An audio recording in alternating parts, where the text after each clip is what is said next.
first one I'm actually going to try to do by memory, but I haven't done it in a hot minute, so sorry. If I mess up, just laugh and move on with me. Okay, this first one's called Time. The doomsday clock ticks again. Another spiral in a too short time, a line tying me to a body I'm not sure is real yet. I follow my breaths to the metronome. The ticking placing me in my mind, stringing together words to explain that the clock always seems to be rushing me, and it's strange to see how much I have written, considering how much little time I have had. My body has not had time to service for my wounds. The young body limping across time is a strange habit for the young. It's so easy to forget what day it is when your days roll together because of the nights you stay up, the alarms from sleepovers, and countdown of school hours, watching the clock to sneak out because it's the only time that was ours. Time has been a pressing moment since the first time our parents said to savor that moment. Dripping off the words of our elders, you're going to wish you did it differently when you were my age, but how can I regret, but I'm not sure I'm going to allow time to freeze over me. So accustomed to me. To not want to be here. Not just in this room, but in my own arms. See, time keeps pressing on me to be something better, to be further ahead. I'm running out of time while just beginning. I've only ever been just beginning, stuck in my youth, because youth is a ticking clock I always follow, though they say to never watch a boiling pot. I push my blood behind the sunrise, before the sunset. Translating my mother tongue so my rhymes are intelligent and not unintentional. Losing my accent so I'm comprehended and not just heard. Knowing tears and ink are just spilled liquids, so I write in my blood, so my shine stays persistent, because time is ticking in my ear. Time is my puppeteer. Time has been telling me every year is my last year. Somehow I look back so happy I stayed, but go to bed still wanting to leave. I'm tired of dreading one more morning, because that ticking clock is counting down to something I deserve to see after writing my feelings just so I stayed living with this ticking clock. I feel like a ticking clock. A countdown to a worthy experience my life has been lacking, void of. Nothingness completes me, a bath of righteousness to numb and dull me. Let me slip away as the train whistles out my window. The only way I know what time it is, because that ticking clock has my own time, which is no time. Long calls at night when people don't care to look towards the noise. Short whistles during the day to not disturb civilian life. And I realized if emotions had a noise, mine would be a train whistle.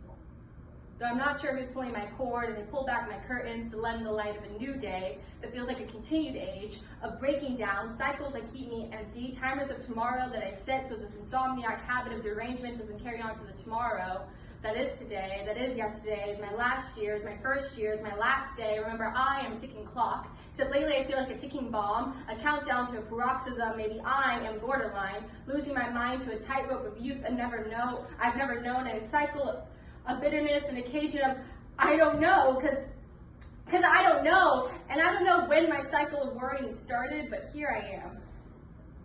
A train whistle of emotions rushing to expel them before the ticking stops. Time is but a construct, absolute and relative.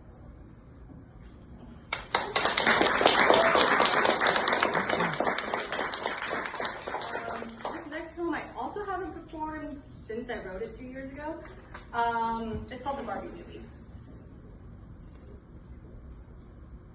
Ever since the Barbie movie trailers came out, I've been doing a deep dive on fashion. I don't really know what it's about yet, but Barbie is really influential. She made me go light on my nail polish today. I usually do dark colors, deep reds, purples, blacks. Every Latina I knew always had dark colors, except for my mom because her work doesn't allow it. But Barbie always had light nails. She's delicate like that. And I want to see myself as delicate. I've never seen a Barbie movie. No nutcracker dance or fairy magic. I never saw her pink car or perfectly pointed feet, and I guess that's the consequence of no childhood play. I've never played with dolls as a kid. I could never find a doll that looks like me. I remember my grandmother telling me that skinny bomb plastic would never match the brown face stuffed upon dulce, and still to this day I don't know if she was criticizing the doll or me.